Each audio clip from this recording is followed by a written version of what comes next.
Les pompiers, je vous écoute.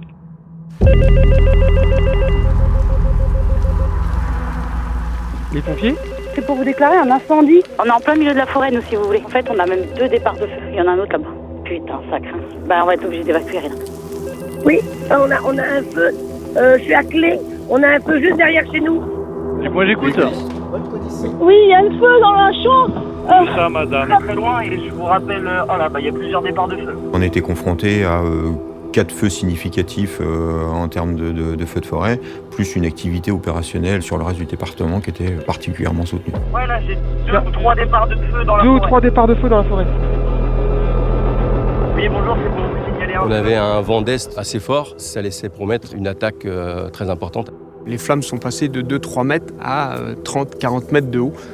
Quelque chose d'assez impressionnant. Et là, je me suis dit, il faut que je m'en aille. Oui, bonjour, je vous appelle en fait parce qu'on voit de la fumée là de chez nous, on est au niveau du On a une détonation et là, On voit de la fumée là. C'était très loin. Mais dans une demi-heure, ça arrivait vraiment à presque 300-400 mètres des maisons. il faut se dépêcher, c'est dans Faites attention à vous, écartez les gens et on fait le nécessaire. S'il y a d'autres éléments à nous donner, n'hésitez pas à nous recontacter. Le premier commandant de l'opération de secours me fait part d'une situation importante. Il me dit, un petit peu comme pour Apollo 13, en général, nous avons un problème. J'avais pas encore mesuré à quelle hauteur ça mesurerait les moyens du SDIS et hors SDIS.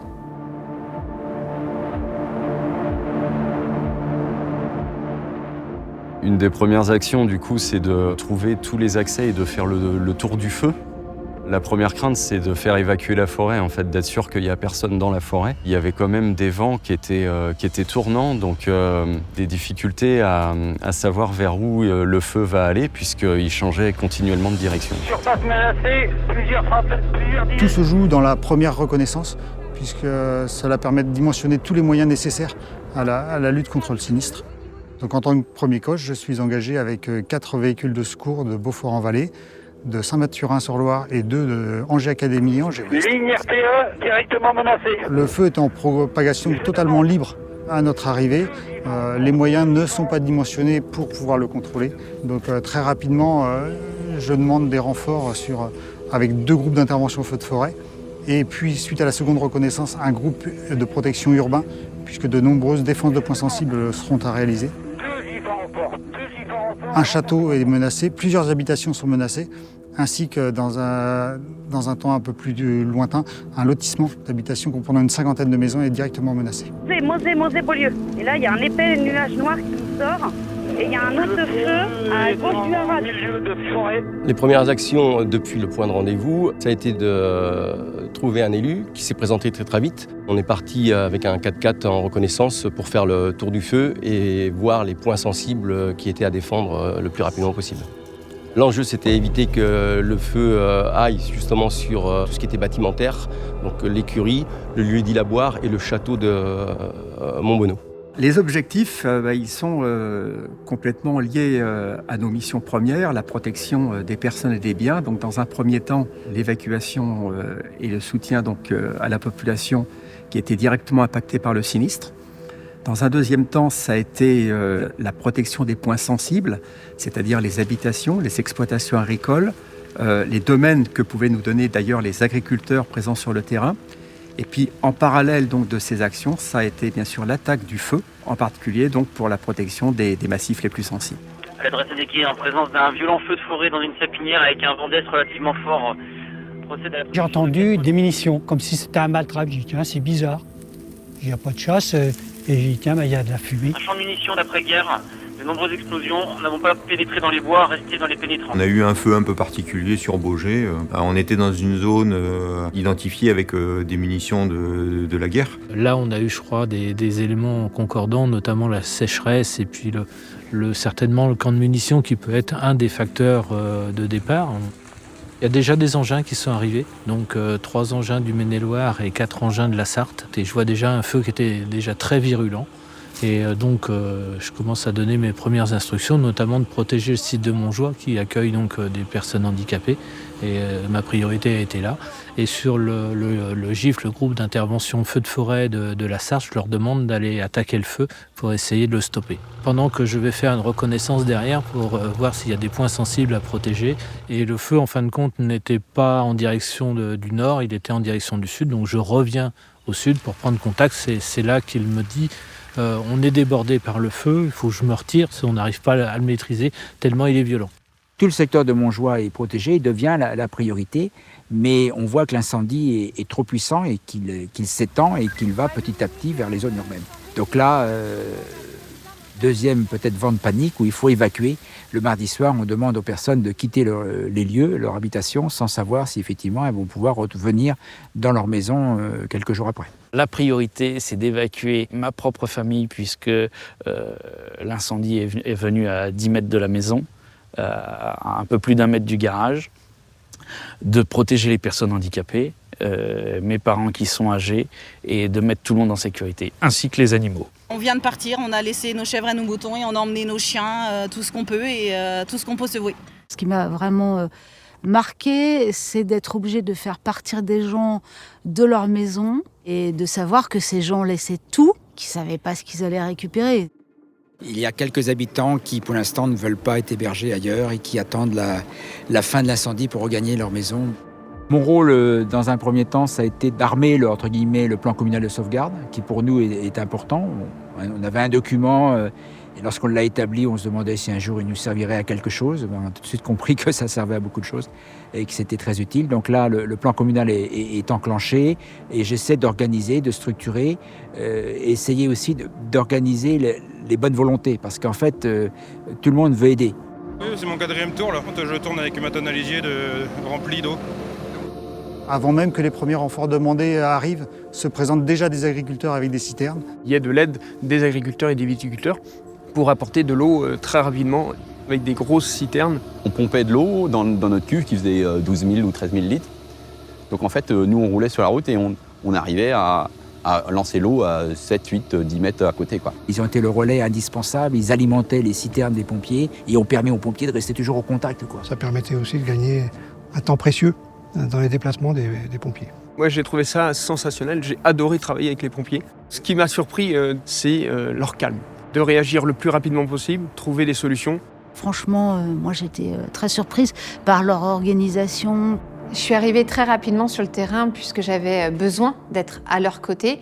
Une atmosphère à la fois très calme, très sereine, avec beaucoup de respect entre les gendarmes, les agriculteurs, les bénévoles, tous autour des sapeurs-pompiers, en écoutant ce qu'étaient aussi les consignes pour les protéger et pour agir ensemble. Très vite, le professionnalisme de toute la chaîne de commandement est intervenu. C'est-à-dire qu'en fait, on a tous eu très vite le sentiment qu'il fallait faire face. Le vent a tourné entre hier et aujourd'hui. C'est la raison pour laquelle on doit s'adapter. C'est une organisation qui est d'abord bâtie donc, sur une structure opérationnelle sur le terrain. D'abord une structure de commandement, que l'on appelle donc, chez nous un poste de commandement, avec une organisation bien ciblée, un chef de poste de commandement, des groupes d'intervention, donc feux de forêt, une liaison très étroite donc, avec le maire de la commune, lorsque je dirais, le feu ne dépasse pas en fait, le caractère territorial. Pourquoi ? Parce que donc, le maire est le directeur des opérations de secours, le sapeur-pompier en est le commandant des opérations. Et c'est véritablement une synergie en fait entre le sinistre et les actions à mettre en œuvre. Il ne faut pas oublier que lorsque nous sommes confrontés en fait à d'importants sinistres, c'est l'autorité préfectorale donc qui prend la main. Et ça a d'ailleurs été le cas donc sur le secteur donc de Baugé, donc où la sous-préfète donc est venue en fait épauler donc à la fois le commandant des opérations de secours et le maire.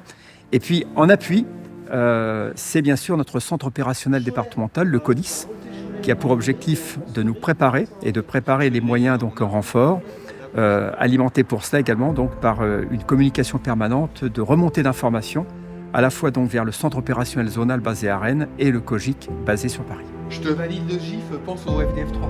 Il y a une importance qui est primordiale puisque c'est le premier maillon de la chaîne des secours et donc il y a effectivement des choix à faire. On avait des personnels qui ont été très fortement sollicités, que ce soit sur l'incendie, sur le secours à personne. Où on a eu le plus d'appels, c'est pas les gens qui habitaient autour du feu, C'est les Angevins qui étaient dans la fumée. Et comme ils savaient qu'il y avait des feux, ils s'inquiétaient, ils croyaient qu'il y avait des feux autour de chez eux. Et c'est plus ça qui nous a quasiment pénalisés, puisqu'en fait, on était sursollicités en termes d'appels, mais pour des interventions qui n'existaient pas. À titre d'exemple, la salle reçoit en moyenne 500-560 appels quotidiennement. Pendant les mois de juillet et d'août, on est monté à 1200 appels sur une journée. C'est-à-dire qu'on a multiplié plus que par 2 la sollicitation de cette salle. Et cette salle-là, c'est peut-être le seul endroit où on n'a pas renforcé nos effectifs. Les renforts aériens, de mémoire, il n'y en a jamais eu dans le département. Vu l'importance du feu et les moyens qui étaient sur place, on aurait été dépassé très vite. Donc la demande de renfort s'est faite très très rapidement. Le diagnostic est posé, l'expression de besoin intervient. Très vite, des moyens sollicités auprès de la zone de défense à Rennes, qui coordonne l'action d'une vingtaine de départements, sur le plan opérationnel, encore une fois, et puis des moyens sollicités également au niveau interministériel de l'État, auprès de la Direction générale de la sécurité civile et du Centre opérationnel de gestion interministérielle de crise. Là, c'est des colonnes qui sont venues nous renforcer. Et ces colonnes sont venues de toute la zone ouest, mais sont venues également de la zone Île-de-France, de la zone est. Et puis, on a eu ce qu'on appelle des détachements à pied, c'est-à-dire que des hommes sans matériel spécifique qui sont également venus nous renforcer. Et eux venaient du département du Nord, du département de l'Oise et de la brigade des sapeurs-pompiers de Paris. Et nous avons eu donc l'apport de moyens aériens de Dash, complété également par des hélicoptères bombardiers d'eau. Avant qu'on arrive avec un largage du Milan qui est parti du Pélicandrome de Marseille et qui, dès le départ, est venu taper le feu. Mes collègues qui ont pris la suite, eux, ont eu affaire à un hélicoptère bombardier d'eau. On a fait 18 largages avec Et tout au long de la semaine, c'était un petit peu notre credo que d'obtenir des moyens aériens pour pouvoir d'une part lutter contre les feux majeurs, mais surtout les utiliser sur les feux naissants. La politique en feu de forêt, c'est justement attaquer les feux naissants afin d'éviter qu'ils prennent une ampleur et qu'ils nous amènent à mobiliser encore plus de moyens. Sur les 5 principaux feux du département, les volumes sont relativement importants. À peu près 2000 sapeurs-pompiers du département sont intervenus. À peu près 460 sapeurs-pompiers hors département donc, nous ont prêté notre concours et à peu près 380 à 400 moyens donc, en termes de véhicules. Ce sont en fait des moyens que nous n'avions jamais en fait connus, je dirais, dans une époque aussi proche. Les renforts, à un moment donné, sont déterminants et on voit bien que c'est la synergie, le travail d'équipe qui concourt au fait qu'on arrive à éteindre ce feu, quelles que soient les missions des uns et des autres. Une grande concentration, un engagement fort, puissant, une détermination et puis une solidarité également entre tous les corps constitués. La chose très forte, ça a été l'immense élan de solidarité sur le territoire parce qu'on a été au quotidien, heure après heure, aux côtés du SDIS. Le SDIS avait des besoins qu'on essayait de satisfaire en termes de logistique, en termes de repas, puisque au plus fort, on a dû servir plus de 1500 repas dans la journée, midi et soir. L'hébergement, on a très vite compris que notre aide permettait aux soldats du feu d'être en meilleures conditions pour mener à bien leur mission. Mon objectif en tant que maire, c'était vraiment de leur faciliter la tâche, de voir où est-ce que nous, collectivement, en tout cas moi, élu, je pouvais être utile. Malgré le climat ambiant, malgré les difficultés de société, la solidarité existe toujours. Ça fait vraiment chaud au cœur quand on voit des gens qui se mobilisent pour venir nous soutenir. Un petit moment qui va nous permettre de nous poser, de nous réconforter. Quand on circulait, on avait toujours des bénévoles à chaque carrefour qui étaient identifiés avec des baudriers, qui nous guidaient pour éviter qu'on ait à s'arrêter pour voir s'il y avait quelqu'un à gauche ou à droite. C'est exceptionnel, 24 heures sur 24 pendant une semaine. Alors nous, on a mobilisé aussi nos anciens sapeurs-pompiers qui géraient le ravitaillement de tous les engins en gasoil pendant près d'une semaine. 24 heures sur 24, c'est ravitaillement. Et on a eu nos jeunes sapeurs-pompiers qui nous ont aidés après pour nettoyer les engins. Honnêtement, il n'y avait qu'une seule corporation, on était tous des pompiers. Vraiment, le travail énorme des soldats du feu. Je les appellerai toujours maintenant les soldats du feu, parce que c'est vraiment des guerriers. Franchement, je leur tire mon chapeau pour ça. Ils sont vraiment très, très dévoués. La réalité, c'est que c'est dur, c'est très dur physiquement, c'est risqué. Encore une fois, on n'a pas déploré de victimes, mais ça aurait pu arriver, ça arrive tous les ans. Donc voilà, remerciements, gratitude, admiration pour cette mobilisation sans faille. Chacun a trouvé sa place.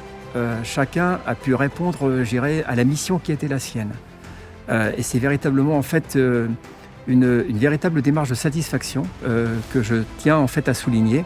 À remercier tous les sapeurs-pompiers, tous les personnels administratifs, tous les personnels du corps départemental pour avoir pu répondre à cet événement majeur en fait, qui a été celui du département de Maine-et-Loire pour cet été. Je suis fière d'eux, je suis fière de leur engagement, de ne pas avoir compté leur temps, de s'être mobilisés même sur leur temps familial, leur temps de vacances. Je suis admirative, j'ai encore plus envie d'être à leur côté, je suis très fière d'être leur patronne. J'ai retrouvé ce pourquoi je suis rentré dans les sapeurs-pompiers. Cette façon de travailler en équipe, cette façon de travailler en groupe où tout le monde met sa pierre à l'édifice. La devise de notre école, elle est à juste titre. Hein. Cultiver le passé, enfanter l'avenir, tel est notre présent. Et là, on avait nos anciens, nos jeunes, et puis notre présent, c'était le feu. Et je trouve que pour nous, c'est extraordinaire.